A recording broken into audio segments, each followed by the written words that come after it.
If anyone still doubted the impact Sean Payton has made in Denver, that doubt should be gone now. Pro Football Focus just released their top 10 returning head coaches heading into the 2025 season. And guess what?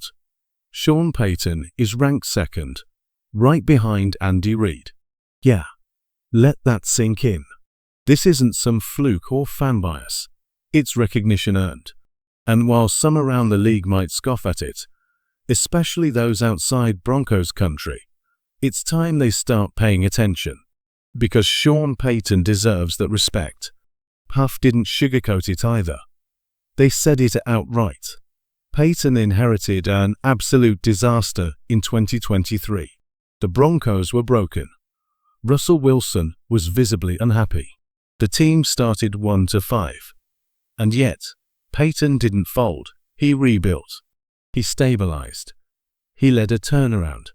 Denver won 7 of their final 11 games, fueled by a fierce defense and real leadership. That wasn't luck. That was culture change. And then came the biggest shift of all. The Broncos moved on from Russell Wilson and drafted Bo Nix in 2024. That move raised eyebrows. But what's happened since? Magic. Bo Nix and Sean Payton are turning out to be the perfect pairing, like Payton and Breeze all over again. This team now has a clear identity, a focused vision, and a head coach who knows exactly how to build a winner. Let's be real. Sean Payton didn't inherit a championship roster. He inherited chaos. And still, he turned the Broncos into a team that rarely beat itself. Denver had the #1 ranked pass rush in 2024 with 63 sacks. And Bo Nix, he posted a ridiculously low 1.8% turnover-worthy play rate, one of the best in the league. This is old-school football done right. Discipline, efficiency, no excuses. The Broncos only lost 2 games by more than 1 score all season, to the Ravens and Bills. That's it. And with the upgrades Denver made this offseason, they're only getting better.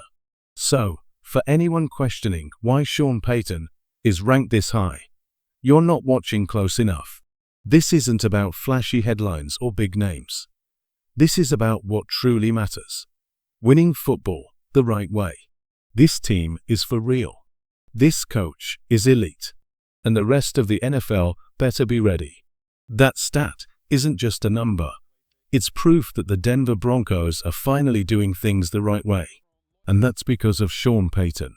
Let's be honest. No one expected this. Sure, Bo Nix is showing flashes of real talent. But what's truly shocking is how fast this head coach-quarterback duo has clicked. On the surface, Payton's short time in Denver might not look elite. But you have to understand what he walked into. He inherited chaos. An aging Russell Wilson on one of the worst contracts in the league.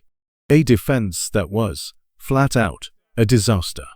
And the remains of one of the most underwhelming coaching tenures in NFL memory. The Broncos were broken, inside and out. Fast forward to now. Payton has rebuilt the culture, reignited the locker room, and given this team something they haven't had in years. Direction and belief. So when people question why he's ranked second on that puff list, it's clear they haven't been watching. This isn't some hot take. It's a fact.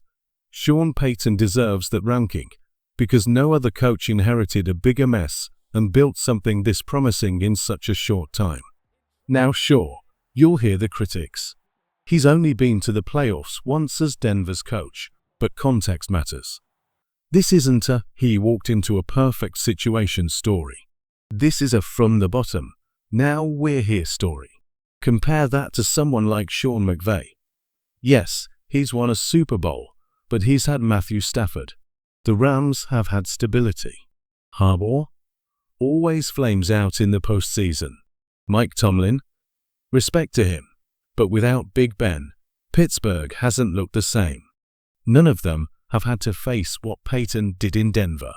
So yes, the NFL has officially been put on notice.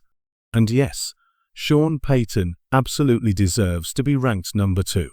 If you don't see it, you're not paying attention. Now that leads to a bigger question. Should the Broncos extend Sean Payton's contract right now? Honestly, that might be the first step towards something even bigger. A dynasty. Yeah, we said it. But how does Denver actually become one? We all feel it. The Broncos are on the verge of taking the AFC West. Bo Nix is heading into his second year, and the arrow is pointing straight up. But dynasties are built on more than momentum. They're built on a core. So here's how Denver makes that leap. A 3-step formula to build a long-term winner. Step 1.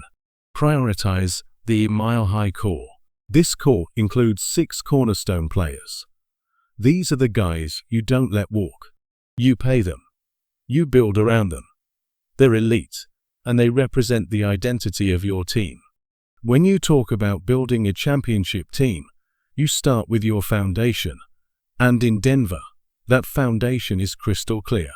Bo Nix, Quinn Miners, Jaquan McMillian, Zach Allen, Nick Bonito, and of course, Pat Surtain too. These 6 players. That's the mile-high core. You don't shop them. You don't take calls. You build around them, period. Especially Pat Surtain, reigning Defensive Player of the Year. The heartbeat of Denver's secondary. He's not just elite, he's untouchable. Everyone else? Compliments to the core. Valuable? Absolutely. But this core, this 6, is who you invest in. Long term. No hesitation. And step 2 of building something legendary. Lock down Sean Payton. He's already the 2nd highest paid coach in the NFL, and honestly, he's earned every cent. This man didn't just steady a sinking ship. He flipped the course entirely.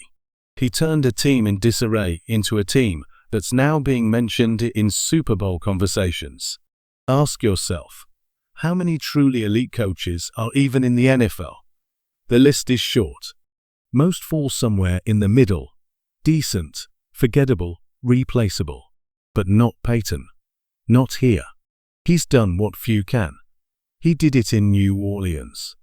Now he's doing it again in Denver. This is the blueprint. And step 3. Don't be afraid to make the tough decisions. Look, you can't pay everyone. That's the harsh truth of building a dynasty. There will be fan favorites who shine for a season, but that doesn't mean they're part of the future. Take John Franklin Myers, for example. Dominated in 2024. Stopped the run, got to the quarterback. He earned attention and wanted to get paid. But at some point, you have to ask, is this player part of our long-term core? The best GMs in football, like Howie Roseman in Philly, answer that with brutal honesty. When players chase massive contracts and don't fit the long-term plan, he lets them walk. Not out of disrespect, out of discipline. That's the mindset Denver needs. Tough choices lead to sustained success. And that's where George Paton comes in. He's already done a strong job reshaping this roster for 2025 and beyond.